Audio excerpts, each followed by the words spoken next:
little video of showing you how I actually take off my nail polish using our new nail polish remover with kiwi fruit, rose water and aloe vera. And this is a water-based nail polish remover, so it doesn't smell. It doesn't have acetone or acetate. And let me begin. So what I like to do is I like to saturate the cotton bud with the remover, and then I like to press it over the nail and leave it there just for a few minutes, and then I'm going to start rubbing. Now, because it is water-based, yes, you do need to use a little bit more effort, but as you can see, it comes off.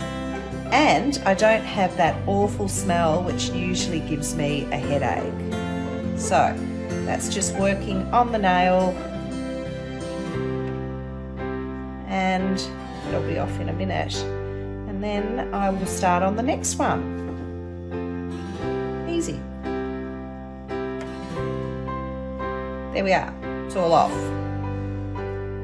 Just doing underneath now. So I'm going to begin, and I'm using the same cotton bud.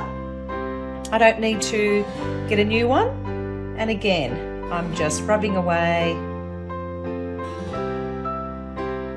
and it doesn't leave your nails feeling all really dry and depleted.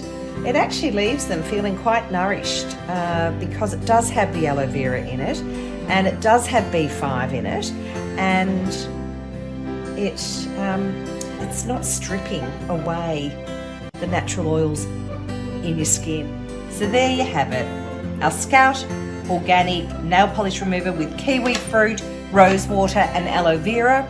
Noting it also has provitamin B5 and vitamin E in there. I have perfect polish-free nails.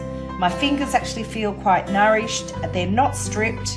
There has been no nasty smell, no dried out nails, and I'm ready for my manicure. I'd like to just give you a little tip, and this is with any nail polish remover. Before you paint your nails, make sure you've washed them with soap, your hands that is, with soap, and dried them really well, because that ensures that your nail polish will adhere to the nail in the best way possible.